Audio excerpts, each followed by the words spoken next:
বাংলাদেশের অন্তর্বর্তী সরকারের সঙ্গে কাজ চালিয়ে যেতে চায় ভারত। প্রণয় ভার্মা।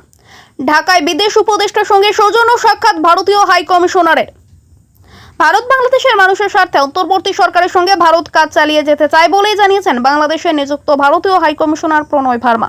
বুধবার ঢাকার বিদেশ মন্ত্রণালয়ে বিদেশ বিষয়ক উপদেষ্টার সঙ্গে সৌজন্য সাক্ষাৎ শেষে সাংবাদিকদের একথাই বলেন ভারতীয় হাই কমিশনার। তিনি বলেন, আজ শুধু সৌজন্য সাক্ষাৎ ছিল, কোনো এজেন্ডা ছিল না। দুই দেশের মানুষের স্বার্থে অন্তর্বর্তী সরকারের সঙ্গে কাজ চালিয়ে যেতে চায় ভারত। প্রণয় ভার্মা বলেন, ভারতে অবস্থানরত বাংলাদেশের প্রাক্তন প্রধানমন্ত্রী শেখ হাসিনার সঙ্গে সুনির্দিষ্ট কোনো আলাপ হয়নি।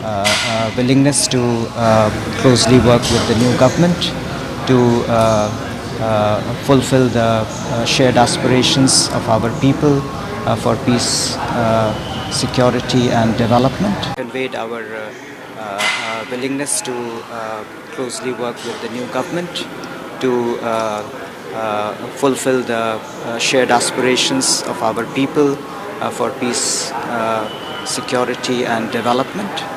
And we also conveyed our intention to engage with the new government to ensure that our partnership benefits the common people in both our countries.